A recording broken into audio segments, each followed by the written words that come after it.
আসসালামু আলাইকুম। স্বাগতম সবাইকে অন্তরালাপে।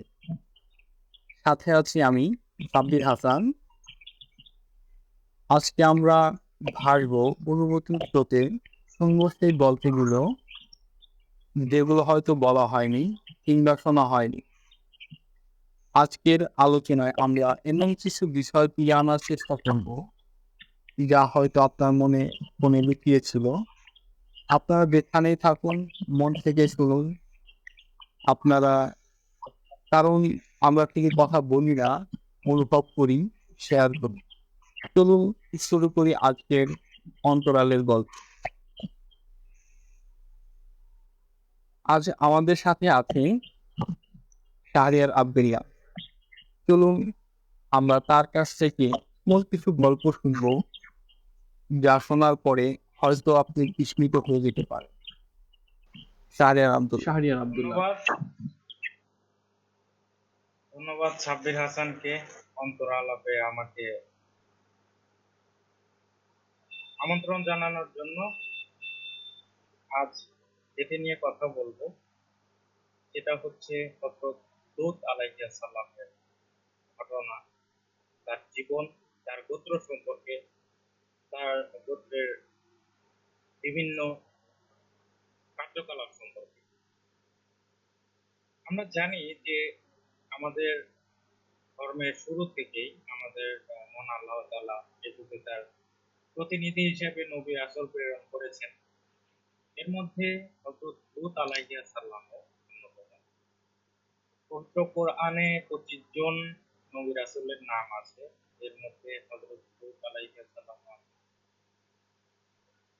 পবিত্র কোরআনের ২৭ টি স্থানে লূত আলাইহিস সালামের নাম আছে এবং ৭০ টি আয়াতে নবীর নাম এবং তার গোত্র, তার কওমে লূতের ঘটনা, নির্দেশনা, তাদের শাস্তির ইতিহাস, তাদের সীমা লঙ্ঘনের ইতিহাস এবং তাদেরকে যে নসিহত গুলো দিয়েছিলেন সেগুলো বর্ণনা করা আছে।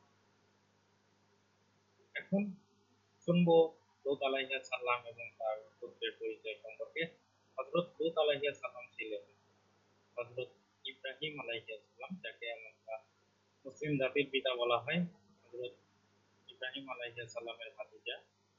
ইব্রাহিম আলাইহিস সালামের সহোদর ভাই ছিলেন হারান, তার পুত্র ছিল লূত আলাইহিস সালাম। তিনি ইরাকের বাবেল শহরে জন্মগ্রহণ করেছিলেন।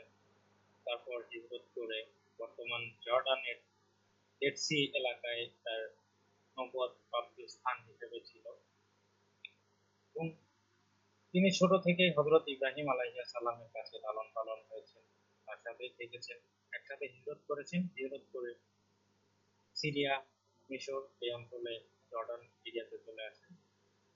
পরবর্তীতে তিনি জর্ডানের এই সামুদ এই গোত্রের এই এলাকাতে তিনি নবুয়ত প্রাপ্ত হন এবং হযরত ইব্রাহিম আলাইহিস সালাম যখন নবুয়ত প্রাপ্ত হয়েছিল, প্রথম ব্যক্তি হযরত লূত আলাইহিস সালাম তার প্রতি ঈমান এনেছে এবং তার সাথে একত্রতা প্রকাশ করেছে।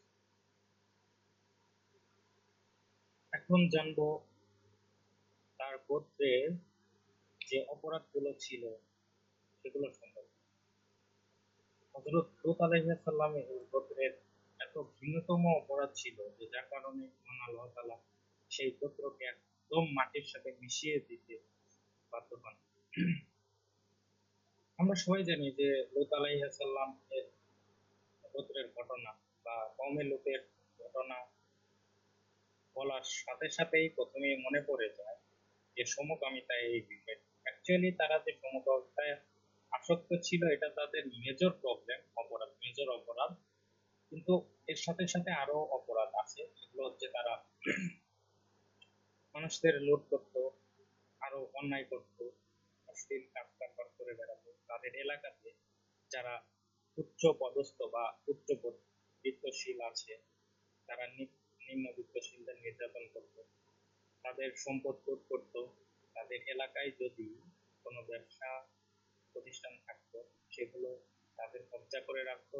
এমনকি তাদের এলাকায় যদি বণিকরা আসতো ব্যবসা করতে তাদের সম্পদ লুট করতো, এমনকি তাদের সাথেও যদি কারো সুদর্শন চেহারা থাকতো তাহলে তাদের সাথে সমকামিতা লিপ্ত।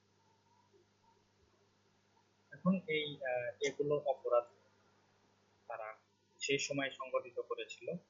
এবং যে সমকামিতার ব্যাপারটা এটা আমরা সবাই জানি যে এটা সকল ধর্মে নিষিদ্ধ। আমাদের ইসলাম ধর্মে নিষিদ্ধ, হিন্দু ধর্মে নিষিদ্ধ, মুসলিম ধর্মে। এবং এই যে লূত নবীর ঘটনা, লূত আলাইহিস সালামের ঘটনা, এটা বাইবেলেও বর্ণনা করা আছে। তারপর নূহ আলাইহিস সালাম যখন দুনিয়াতে এসেছিলেন, নূহ আলাইহিস সালাম, আল্লাহ তার জাতিকেও শাস্তি দিয়েছিলেন ঠিক সীমা লঙ্ঘন করার জন্য। ঠিক লূত আলাইহিস সালাম এর গোত্রকেও দিয়েছিলেন। লূত আলাইহিস সালাম তার নবুয়ত প্রাপ্তির সময় সময় থেকে তার গোত্রের লোকজন এই সমকামিতা এবং আরো সব অপকর্মের সাথে লিপ্ত ছিল। তখন আল্লাহ তাআলার নির্দেশে যখন তিনি নবুয়ত প্রাপ্ত হন, এগুলোর থেকে বাঁচার জন্যই তার গোত্রকে বারবার নির্দেশনা দিচ্ছিলেন, আদেশ দিচ্ছিলেন যে ফিরে আসতে, মহান রবের দিকে ফিরে আসতে, এগুলো অন্যায় কাজ থেকে ফিরে আসতে। কিন্তু তারা তাকে ভালোভাবে একসেপ্ট করেনি, বরং তাকে লূত আলাইহিস সালামকে তার এলাকা, মানে যে এই স্থান ত্যাগ করতে এবং এই স্থান থেকে বের করে দেওয়ার হুমকি পর্যন্ত দেন। এবং এক পর্যায়ে তার সাথে চ্যালেঞ্জ করে, আল্লাহর কাছে চ্যালেঞ্জ করে যে আল্লাহ, লূত আলাইহিস সালাম যখন মহান আল্লাহ তাআলা এগুলো সীমা লঙ্ঘন করার শাস্তি সম্পর্কে বলেন, তখন তারা বলেন যে আমরা তোমার সাথে চ্যালেঞ্জ করলাম, আমরা এই সীমা লঙ্ঘন করতেই থাকবো, তুমি পারলে বা তোমার এই টাইপের কথা যে তুমি পারলে কিছু করে দেখো, আঞ্চলিক ভাষায় যদি বলা হয়। তখন তাদের অনেক আপ্রাণ চেষ্টার পর হযরত লূত আলাইহিস সালাম মহান আল্লাহর কাছে সাহায্য চাইলেন যে হে আল্লাহ, আমাকে এই গোত্রের থেকে সাহায্য করো। তখন মহান আল্লাহ তাআলা এই দোয়াটা কবুল করলেন। দোয়া কবুল করার পর আল্লাহ তাআলার আসমান থেকে তাদেরকে আযাব এসে স্পর্শ করে। একটা ঘটনা যে যখন এই আযাবের জন্য বা আযাবের আগে ফেরেশতা এসেছিলেন হযরত লূত আলাইহিস সালামের দরবারে, তখন তারা মানুষ আকৃতিতে এসেছিলেন। তো আকৃতিতে আসার পর তখন সেই ফেরেশতাগুলাও এই কওমের লোকের সমকামিতার ফাঁদে আটকা পড়েন আর কি। আটকা পড়েন বলতে তারা তাকে নিয়ে যাওয়ার জন্য আসেন, তার সাথে অশ্লীল কার্যে লিপ্ত হওয়ার জন্য। পরবর্তীতে তো তাকে ধ্বংসই করে দেওয়া হয়। এখন এটাই ছিল সম্পূর্ণ ছোট শর্ট আকারে হযরত লূত আলাইহিস সালামের ঘটনা। এখন পরবর্তীতে পার্ট বাই পার্ট ইনশাআল্লাহ আলোচনা করা যাবে। তো সাব্বির আমাকে কি শুনতে পাচ্ছে? জি, শাহরিয়ার আব্দুল্লাহ, আমি আপনাকে শুনতে পাচ্ছি। ধন্যবাদ আপনাকে লূত আলাইহিস সালামের জীবনী বা তার কওমের সম্পর্কে সংক্ষিপ্তভাবে বলার জন্য।